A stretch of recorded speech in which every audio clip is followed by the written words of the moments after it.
বন্ধুরা, আজ আমি তোমাদের সাথে একটি গভীর এবং রহস্যময় বিষয় শেয়ার করতে যাচ্ছি, যা অসংখ্য ঋষি, সাধক এবং ভক্তদের তাদের জীবন জুড়ে চিন্তা করতে বাধ্য করেছে। আমরা প্রায়শই মনে করি যে আমরাই ঈশ্বরকে খুঁজি, আমরাই ঈশ্বরকে বেছে নিই, আমরাই সিদ্ধান্ত নিই যে কার উপাসনা করব, কার সামনে মাথা নত করব, কার কাছে আশীর্বাদ চাইব এবং কার নামে বিশ্বাস স্থাপন করব। কিন্তু সত্যটা অন্যরকম। আসল সত্য হল, ঈশ্বরকে কোনো মানুষ মনোনীত করে না, বরং ঈশ্বর নিজেই মনোনীত করেন, যিনি তার ভক্তকে মনোনীত করেন। এটা অদ্ভুত শোনাতে পারে, কিন্তু এটাই চূড়ান্ত সত্য।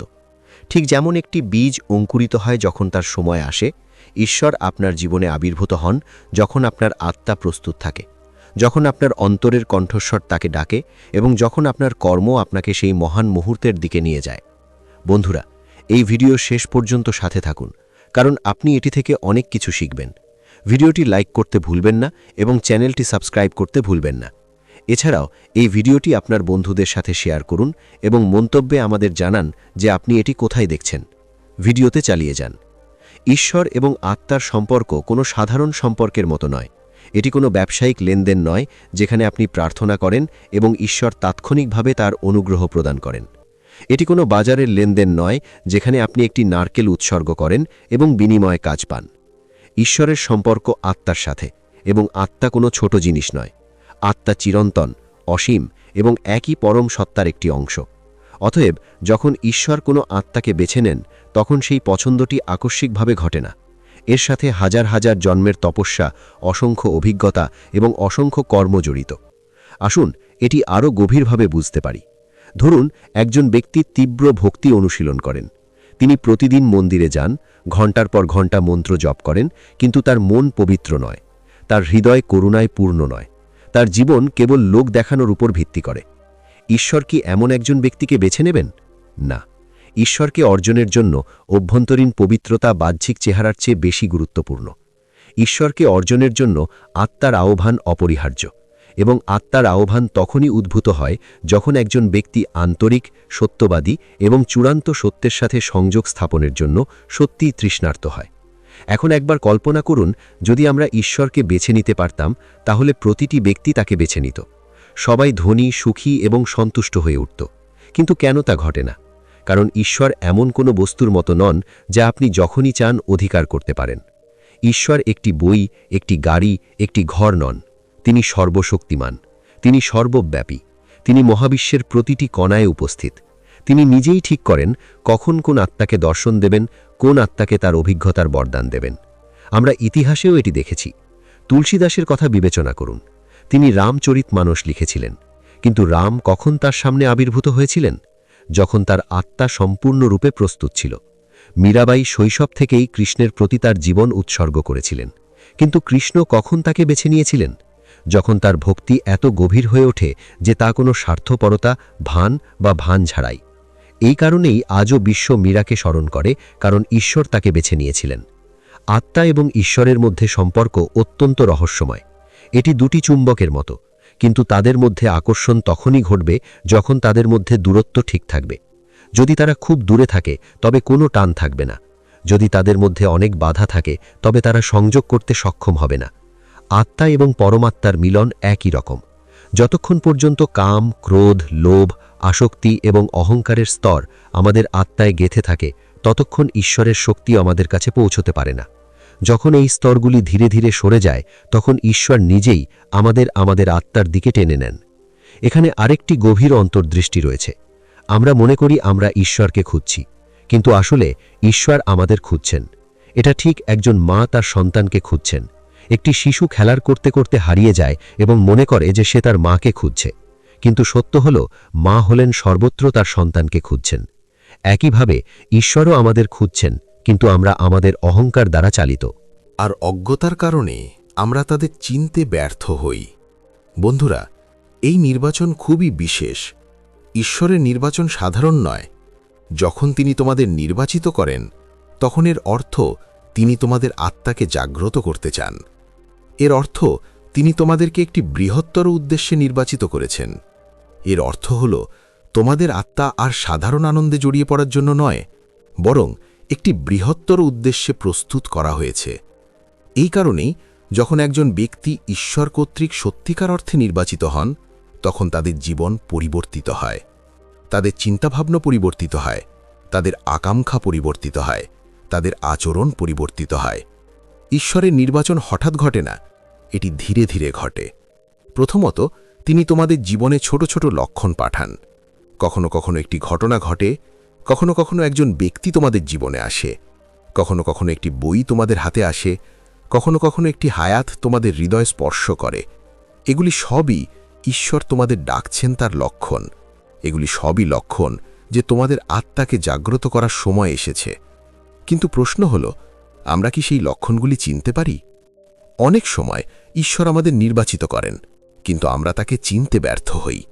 আমরা মনে করি এটা একটা কাকতালীয় ঘটনা, এটা হঠাৎ ঘটে গেছে। কিন্তু সত্য হল, মহাবিশ্বে কিছুই ঘটনাক্রমে ঘটে না। প্রতিটি ঘটনা, প্রতিটি ব্যক্তি, প্রতিটি পরিস্থিতি ঈশ্বরের পরিকল্পনার অংশ। তাই বন্ধুরা, যদি তুমি মনে করো যে তোমার জীবনে কিছু ঘটনা ক্রমাগত ঘটছে, তুমি বারবার একই বার্তা পাচ্ছ, তোমার মনে হচ্ছে যেন কোনো অদৃশ্য শক্তি তোমাকে পথ দেখাচ্ছে, তাহলে বুঝতে পারো যে ঈশ্বর তোমাকে বেছে নিয়েছেন। আর যদি ঈশ্বর তোমাকে বেছে নিয়ে থাকেন, তাহলে তোমার জীবনের পথ পরিবর্তন হতে চলেছে। মনে রেখো, ঈশ্বরের পছন্দ সর্বদা আত্মার স্তরে ঘটে, শরীর বা সম্পদের ওপর ভিত্তি করে নয়। ঈশ্বর তোমার অবস্থান, তোমার প্রতিপত্তি, তোমার জাকজম্ম, তোমার পোশাক, তোমার জাকজম্মপূর্ণ আচার অনুষ্ঠান নিয়ে চিন্তিত নন। তিনি তোমার আত্মা, তোমার সত্যবাদিতা, তোমার অভ্যন্তরীণ পবিত্রতা নিয়ে চিন্তিত। যখন আত্মা পবিত্র হয়ে ওঠে, তখন ঈশ্বর নিজেই তোমার দিকে আকৃষ্ট হন। এখন একটি বড় প্রশ্ন ওঠে, ঈশ্বর যদি আমাদের বেছে নেন, তাহলে কি আমাদের কোনো ভূমিকা নেই? আমাদের কি কিছু করা উচিত নয়? উত্তর হল, আমাদের অনেক কিছু করতে হবে। আমাদের আত্মাকে পবিত্র করতে হবে, যাতে ঈশ্বরের আকর্ষণ আমাদের প্রতি বাধাগ্রস্ত না হয়। আমাদের মনকে এতটাই শান্ত এবং স্থির করতে হবে যে ঈশ্বর যখন আমাদের ডাকেন, তখন আমরা তার কণ্ঠস্বর শুনতে পাই। আমাদের জীবনকে এমনভাবে শৃঙ্খলাবদ্ধ করতে হবে যাতে ঈশ্বর যখন আমাদের কোনো দায়িত্ব দেন, তখন আমরা তা পালন করতে পারি। এখান থেকেই ঈশ্বর এবং আত্মার মধ্যে প্রকৃত সম্পর্ক শুরু হয়, এবং এখান থেকেই আমাদের যাত্রা পরবর্তী পর্যায়ে প্রবেশ করে। কারণ এখান থেকে প্রশ্নটি আর কেবল ঈশ্বর কেন আমাদের বেছে নেন তা নয়, বরং ঈশ্বর যখন আমাদের বেছে নেন, তখন আমাদের কি করা উচিত তাও এটির বিষয় হয়ে দাঁড়ায়। বন্ধুরা, এই ভিডিওটির শেষ পর্যন্ত সাথে থাকুন, কারণ আপনি এটি থেকে অনেক কিছু শিখবেন। ভিডিওটি লাইক করতে ভুলবেন না এবং চ্যানেলটি সাবস্ক্রাইব করুন, আপনার বন্ধুদের সাথে শেয়ার করুন এবং মন্তব্য করুন, এবং আপনি এটি কোথায় দেখছেন তা আমাদের জানান। ভিডিওটি চালিয়ে যান।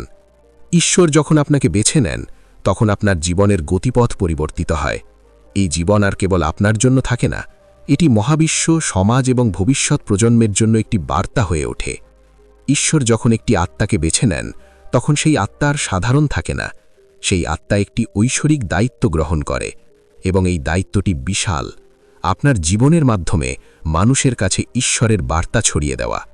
কিন্তু প্রথমে এটা বোঝা গুরুত্বপূর্ণ যে ঈশ্বর যখন আপনাকে বেছে নেন, তখন তিনি আপনাকে আপনার আরাম এবং সুবিধার জন্য বেছে নেন না। তিনি আপনাকে আপনার আত্মাকে বিকাশের জন্য, একটি বৃহত্তর স্তরে জাগ্রত করার জন্য বেছে নেন, যাতে আপনি লক্ষ লক্ষ আত্মাকে আপনার কর্মের মাধ্যমে পরিচালনা করতে পারেন। এর অর্থ হল, ঈশ্বরের পছন্দ সর্বদা চ্যালেঞ্জ নিয়ে আসে। আপনি কি কখনো দেখেছেন, আমরা যাদের মহান সন্ত এবং মহাপুরুষ বলি, তাদের জীবন সহজ ছিল না। রামকৃষ্ণ পরমহংস, স্বামী বিবেকানন্দ, তুলসীদাস অথবা মীরাবাই, তারা সকলেই সংগ্রাম করেছেন, তারা সকলেই কষ্টের মুখোমুখি হয়েছেন, কিন্তু সেই কষ্টই তাদেরকে মহান করে তুলেছে। কেন? কারণ ঈশ্বর তাদের বেছে নিয়েছেন, এবং ঈশ্বরের পছন্দ সর্বদা আত্মার পরীক্ষা করার পরে আসে। তাই প্রথম পদক্ষেপ হল, যখন ঈশ্বর আপনাকে বেছে নেন, তখন চ্যালেঞ্জ থেকে পালিয়ে যাবেন না। এই চ্যালেঞ্জগুলি আপনাকে ভাঙার জন্য নয়, বরং আপনাকে গঠন করার জন্য। ঠিক যেমন সোনাকে আরও বিশুদ্ধ হওয়ার জন্য পরীক্ষা করা হয়, তেমনি আপনার আত্মাকে আরও উজ্জ্বল হওয়ার জন্য জীবনের অসুবিধাগুলির মধ্য দিয়ে পরীক্ষা করা হয়। দ্বিতীয় ধাপ হল তোমার অহংকার ত্যাগ করা। ঈশ্বর যখন তোমাকে বেছে নেন, তখন প্রায়ই মানুষের মনে হয় যে তারা মহান। তারা মনে করতে শুরু করে যে তারা বিশেষ, তারা অন্যদের থেকে ঊর্ধ্ব। কিন্তু এটাই সবচেয়ে বড় ভুল। বাস্তবে ঈশ্বর যখন তোমাকে বেছে নেন তখন এটা তার অনুগ্রহ, এটা তার আশীর্বাদ, তোমার মহত্ব নয়। এই কারণেই প্রকৃত সাধুরা সর্বদা নম্র হন। তারা কখনো ঈশ্বরকে খুঁজে পেয়েছেন বলে দাবি করেন না, বরং তারা সর্বদা বলেন যে ঈশ্বর তাদের খুঁজে পেয়েছেন। তৃতীয় ধাপ হল ঈশ্বরের লক্ষণগুলিকে চিনতে পারা। ঈশ্বর যখন তোমাকে বেছে নেন তখন তিনি ক্রমাগত তোমাকে পথ দেখান। কখনো এই নির্দেশনা গুরুর আকারে আসে, কখনো ঘটনার আকারে, কখনো বইয়ের আকারে, কখনো তোমার বিবেকের কণ্ঠে। জাগ্রত আত্মা এই লক্ষণগুলিকে চিনতে পারে, কিন্তু যারা এখনো অজ্ঞানতায় ডুবে আছে তারা এগুলোকে উপেক্ষা করে, এগুলোকে কাকতালীয় মনে করে। অতএব ঈশ্বর যখন তোমাকে বেছে নেন তখন তোমার সতর্ক থাকা অত্যন্ত গুরুত্বপূর্ণ। প্রতিটি লক্ষণ সাবধানে পর্যবেক্ষণ করো এবং বুঝতে পারো যে এটি তোমার জন্য কোনো সাধারণ বার্তা নয়। এখন প্রশ্ন জাগে, ঈশ্বর এবং আত্মার সম্পর্ক কোন চরমে পৌঁছাতে পারে? উত্তর হল আত্মা এবং পরমাত্মার মিলন। যখন আত্মা সম্পূর্ণরূপে শুদ্ধ হয়, যখন এতে কোনো অসুচিতা থাকে না, তখন এটি পরমাত্মার সাথে মিশে যায়। এটাই মুখ্য, এটাই মুক্তি। এই অবস্থা আসে যখন ঈশ্বর আপনাকে এমনভাবে উন্নীত করেন যে আপনার ব্যক্তিগত অস্তিত্ব শেষ হয়ে যায় এবং আপনি কেবল তিনি যা চান তা হয়ে যান। এই মিলনের অভিজ্ঞতা ভাষায় প্রকাশ করা সহজ নয়। সন্ত কবীর বলেছিলেন, যখন আমি সেখানে ছিলাম তখন ঈশ্বর ছিলেন না, এখন ঈশ্বর আছেন কিন্তু আমি সেখানে নেই। সমস্ত অন্ধকার দূর হয়ে গেছে, আমি প্রদীপ দেখেছি। অর্থাৎ যতক্ষণ অহংকার ছিল ততক্ষণ ঈশ্বরের অস্তিত্ব ছিল না। অহংকার দূর হওয়ার সাথে সাথে ঈশ্বর আবির্ভূত হন। এটিই আত্মা এবং ঈশ্বরের মধ্যে প্রকৃত সম্পর্ক। কিন্তু বন্ধুরা, এই সম্পর্ক রাতারাতি তৈরি হয় না। এর জন্য সারা জীবন অনুশীলন, সারা জীবন তপস্যা, সারা জীবন সংগ্রাম প্রয়োজন। এবং কেবল তখনই ঈশ্বর একটি আত্মাকে বেছে নেন। কারণ ঈশ্বর কাউকে আকস্মিকভাবে বেছে নেন না, তিনি কেবল তাদেরই বেছে নেন যারা নিজেকে তার যোগ্য করে তুলেছেন। এবার আসুন আলোচনা করা যাক ঈশ্বর কোন বৃহত্তর উদ্দেশ্যে একজন আত্মাকে বেছে নেন। এই উদ্দেশ্য প্রত্যেকের জন্য আলাদা হতে পারে। ঈশ্বর মানুষকে ভক্তির পথ দেখানোর জন্য কাউকে বেছে নেন। তিনি সমাজে ন্যায় বিচার ও ধার্মিকতা প্রতিষ্ঠার জন্য কাউকে বেছে নেন। তিনি জ্ঞানের প্রদীপ জ্বালানোর জন্য কাউকে বেছে নেন। তিনি করুণা ও সেবার উদাহরণ হওয়ার জন্য কাউকে বেছে নেন। মনে রাখবেন, ঈশ্বর যখন একজন আত্মাকে বেছে নেন তখন সেই আত্মা আর তার থাকে না। সেই আত্মা ঈশ্বরের ইচ্ছা পূরণের জন্য একটি উপকরণ হয়ে ওঠে। এই কারণেই প্রকৃত ভক্ত বা সাধুরা কখনো কিছু করার দাবি করেন না। তারা সর্বদা বলেন যে এটি সব ঈশ্বরের ইচ্ছাই ঘটেছে। এখন এখানে একটি গভীর সত্য বোঝার প্রয়োজন। ঈশ্বরের পছন্দ কেবল সাধু এবং মহাপুরুষদের মধ্যে সীমাবদ্ধ নয়। ঈশ্বর যে কোনো সাধারণ ব্যক্তিকে বেছে নিতে পারেন।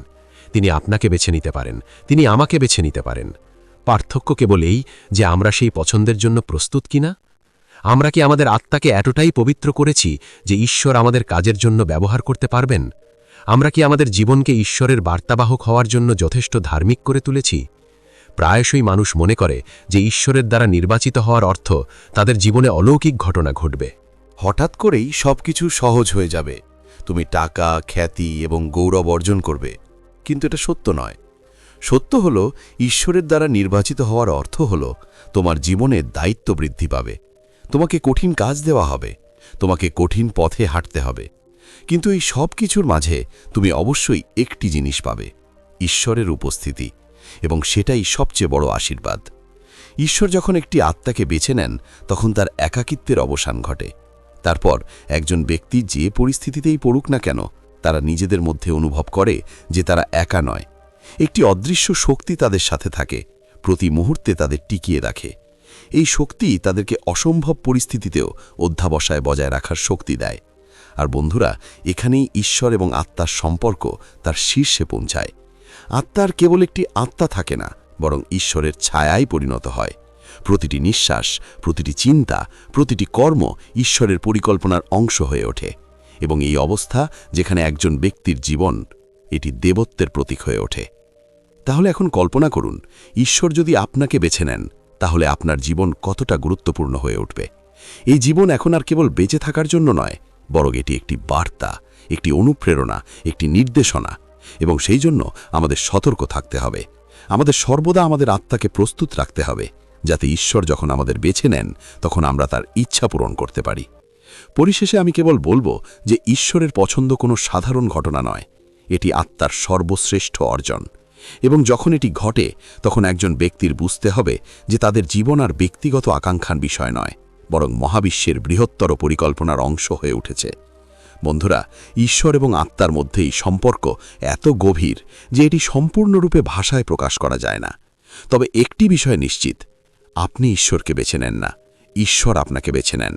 এবং যখন ঈশ্বর আপনাকে বেছে নেন তখন আপনার আত্মা চিরতরে পরিবর্তিত হয়। বন্ধুরা, যখন আমরা বলেছিলাম যে ঈশ্বর আপনাকে বেছে নেন, তখন এর অর্থ এই নয় যে আপনি কেবল আধ্যাত্মিক অভিজ্ঞতা পাবেন বা শান্তি অনুভব করবেন। আসলে এটি সেই মুহূর্ত যখন আপনার আত্মার আসল উদ্দেশ্য প্রকাশিত হয়। মানুষ প্রায়শই মনে করে যে তাদের জীবন চাকরি, পরিবার, টাকা, ঘর এবং সমাজের মধ্যেই সীমাবদ্ধ। কিন্তু যখন ঈশ্বর একটি আত্মাকে বেছে নেন তখন সেই আত্মা বুঝতে পারে যে জীবন এর চেয়ে অনেক বড়। জীবনের আসল উদ্দেশ্য হল আত্মা এবং পরমেশ্বরের মিলন। এখন কল্পনা করুন, যখন ঈশ্বর আপনাকে বেছে নেন তখন তিনি আপনার ভেতরে আগুন জ্বালান। এই আগুন ইন্দ্রিয়গত আনন্দের জন্য নয়, এটি জ্ঞানের জন্য। এই আগুন আপনার ভেতরে প্রশ্ন জাগায়, আমি কে? আমার আসল অস্তিত্ব কি? আমি এই পৃথিবীতে কেন এসেছি? এবং আমার আসল আহ্বান কি? এই আগুন আপনাকে শান্তিতে বিশ্রাম নিতে দেয় না। আপনি যতই সফল হন না কেন, যতক্ষণ না এই প্রশ্নের উত্তর না পাওয়া যায়, আপনার ভেতরের অস্থিরতা অক্ষত থাকে। এই অস্থিরতা ঈশ্বরের করুণা। ঈশ্বরকে বেছে নেওয়ার শুরু প্রায়শই ব্যথা এবং শূন্যতা দিয়ে হয়। আপনি হয়তো অনুভব করেছেন যে সব কিছু থাকা সত্ত্বেও আপনার হৃদয় শূন্য বোধ করে। আপনার কাছে টাকা, পরিবার এবং আরাম আছে, তবুও আপনি কিছুর অভাব অনুভব করেন। এই অভাব আসলে আত্মার ডাক। এই ডাকই ঈশ্বর আপনাকে শোনেন এবং নিজের কাছে টেনে আনেন। যখন আত্মা এই আহ্বান অনুভব করে তখন সে বুঝতে পারে যে তার জীবন আর বস্তুগত জিনিসের উপর নির্ভর করে না। এই মুহূর্তটি ঈশ্বর তার উপস্থিতি প্রকাশ করেন। এখন প্রশ্ন হলো, ঈশ্বর যখন আপনাকে বেছে নেন তখন আপনার জীবনে কি পরিবর্তন আসে? প্রথম পরিবর্তন আসে তোমার চিন্তাভাবনায়। যেখানে তুমি ছোট ছোট বিষয়ে রেগে যেতে, এখন সেই একই জিনিস তোমার কাছে তুচ্ছ মনে হয়। যেখানে তুমি কেবল নিজের লাভ ক্ষতির কথা ভাবতে, এখন তোমার চিন্তাভাবনা আরও বিস্তৃত হয়ে ওঠে। এখন তুমি বুঝতে শুরু করো যে তোমার জীবন কেবল নিজের জন্য নয়, বরং অন্যদের কল্যাণের জন্য। দ্বিতীয় পরিবর্তন আসে তোমার সম্পর্কের ক্ষেত্রে। আগে তুমি সম্পর্কগুলোকে কেবল রক্তের সম্পর্ক বা ঘনিষ্ঠতার ভিত্তিতে দেখতে, কিন্তু এখন তুমি প্রতিটি ব্যক্তির মধ্যে ঈশ্বরের একটি অংশ দেখতে শুরু করো। তুমি অনুভব করতে শুরু করো যে তোমার সামনের ব্যক্তিটি তোমার শত্রু বা বন্ধু। বন্ধুরা, ধনী বা দরিদ্র সকলের মধ্যেই একই ঈশ্বর বিরাজমান। এই অভিজ্ঞতা আপনার মধ্যে করুণা তৈরি করে এবং এই করুণা আপনাকে মানুষের সাথে সংযোগ স্থাপনে সহায়তা করে। তৃতীয় পরিবর্তনটি আসে আপনার আকাঙ্ক্ষার মধ্যে। আগে আপনি কেবল বস্তুগত জিনিসগুলির পিছনে ছুটতেন, গাড়ি, বাড়ি, খ্যাতি এবং ভাগ্য। কিন্তু যখন ঈশ্বর আপনাকে বেছে নেন তখন আপনার আত্মা এই সমস্ত কিছুকে অতিক্রম করে।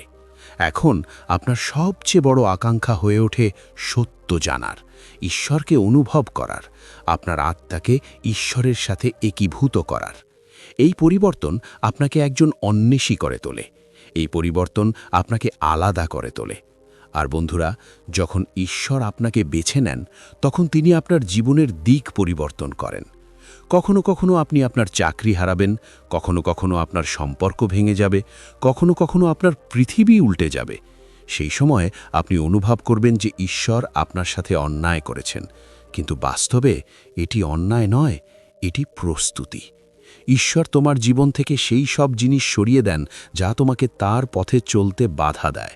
তিনি তোমাকে শূন্য করে দেন যাতে তিনি তোমাকে তার দ্বারা পূর্ণ করতে পারেন। ইতিহাসের সাক্ষ্য দেয়, ঈশ্বর যখন সিদ্ধার্থ গৌতমকে বেছে নিয়েছিলেন তখন তার রাজ্য, প্রাসাদ এবং সমস্ত আরাম ছিল। কিন্তু একদিন ঈশ্বর তার মধ্যে একটি প্রশ্ন জাগিয়ে তোলেন, জীবনের প্রকৃত অর্থ কি? এবং এই প্রশ্ন তাকে প্রাসাদ থেকে বনে নিয়ে গিয়েছিল। ঈশ্বর যদি তাকে বেছে না নিতেন তাহলে তিনি হয়তো অন্য পথ খুঁজে পেতেন, তিনি রাজাই থেকে যেতেন। কিন্তু ঈশ্বর তাকে বেছে নিলেন এবং তিনি বুদ্ধ হয়ে গেলেন। একইভাবে যখন অর্জুন যুদ্ধক্ষেত্রে দাঁড়িয়ে ভগ্ন এবং বিভ্রান্ত হয়ে অস্ত্র সমর্পণ করেছিলেন, তখন ভগবান কৃষ্ণ সেই মুহূর্তে তাকে বেছে নিয়ে গীতা প্রচার করেছিলেন। ঈশ্বর যদি অর্জুনকে বেছে না নিতেন তাহলে মহাভারতের যুদ্ধ কখনো ধর্মযুদ্ধে পরিণত হতো না। তাই বন্ধুরা, যখন ঈশ্বর তোমাদের বেছে নেন, তখন বুঝতে হবে যে তোমাদের জীবনের প্রতিটি সংগ্রাম, প্রতিটি যন্ত্রণা, প্রতিটি চ্যালেঞ্জ আর কেবল তোমাদের ব্যক্তিগত বোঝা নয়, বরং একটি ঐশ্বরিক পরিকল্পনার অংশ। আর যখন এই বোধগম্যতা আসে, তখন মানুষের দুঃখ কষ্ট শক্তিতে পরিণত হয়। এবার আরেকটি রহস্য বুঝো, ঈশ্বর আমাদের বেছে নেন, কিন্তু আমরা কি সবসময় প্রস্তুত? না, প্রায়শই আমরা অজ্ঞতার মধ্যে বাস করি। আমরা মনে করি যে এই সবই আমাদের নিজস্ব পরিশ্রম, আমাদের নিজস্ব বুদ্ধিমত্তা এবং আমাদের নিজস্ব শক্তির ফল। কিন্তু ধীরে ধীরে যখন জীবন আমাদের পতনের দিকে নিয়ে যায়, তখন আমরা বুঝতে পারি যে আমাদের শক্তি সীমিত, এবং কেবল তখনই আমরা সেই সর্বোচ্চ শক্তির কাছে আত্মসমর্পণ করি। এই আত্মসমর্পণ ঈশ্বরের পছন্দ। যখন একজন ব্যক্তি স্বীকার করে যে তারা কিছুই নয় এবং সব কিছুই ঈশ্বরের শক্তি, তখনই তাদের জীবন পরিবর্তিত হয়। তারপর তাদের প্রতিটি নিঃশ্বাস ঈশ্বরের নাম হয়ে যায়, তাদের প্রতিটি চিন্তা ঈশ্বরের স্মৃতিতে পরিণত হয়। আর এই অবস্থা তখনই ঘটে যখন আত্মা পরমেশ্বরের সাথে মিশে যায়। কিন্তু এই যাত্রা সহজ নয়, এটি একাকিত্বে ভরা। প্রায়শই যখন ঈশ্বর আপনাকে বেছে নেন, তখন আপনার নিজের লোকেরাই আপনাকে ত্যাগ করে। আপনি অনুভব করেন যে আপনি ভুল পথ ধরেছেন, সমাজ আপনাকে পাগল বলবে, লোকেরা আপনাকে তিরস্কার করবে। কিন্তু মনে রাখবেন, এটি সবই ঈশ্বরের পরিকল্পনার অংশ। যখন একজন ব্যক্তি ভিড় থেকে আলাদা হয়, তখনই তারা তাদের আত্মার কণ্ঠস্বর শুনতে পায়, এবং যখন আত্মার কণ্ঠস্বর শোনা যায়, তখন ঈশ্বর এবং আত্মার মধ্যে সম্পর্ক আরও গভীর হয়। বন্ধুরা, এই সম্পর্কটি শেষ পর্যন্ত একটি দুর্দান্ত উপলব্ধিতে রূপান্তরিত হয় যে ঈশ্বর বাইরে কোথাও নেই, তিনি আপনার মধ্যেই আছেন। আপনি যত বেশি বাইরে তাকে খুঁজবেন, তত বেশি ঘুরে বেড়াবেন, এবং যত গভীরে যাবেন, তত বেশি আপনি বুঝতে পারবেন যে ঈশ্বর সর্বদা আপনার সাথে আছেন। আসলে ঈশ্বর আপনাকে বেছে নেন যাতে আপনি বুঝতে পারেন যে আপনি এবং তিনি আলাদা নন। আপনি একই, তিনি একই। আত্মা এবং পরমেশ্বরের মধ্যে কোনো পার্থক্য নেই। পরিশেষে আমি বলতে চাই যে যদি কখনো আপনার মনে হয় যে আপনার জীবনে এমন কিছু ঘটছে যা আপনাকে ভেতর থেকে নাড়া দিচ্ছে, কোনো অদৃশ্য শক্তি আপনাকে বারবার আপনার দিকে টেনে নিচ্ছে, তাহলে ভয় পাবেন না। এটি ঈশ্বরের পছন্দ। এবং যখন ঈশ্বর আপনাকে বেছে নেবেন, তখন বুঝতে হবে যে আপনার জীবন আর সাধারণ থাকবে না। আপনি এখন সেই পথে আছেন যেখানে আপনার আত্মা চিরতরে মুক্ত থাকবে।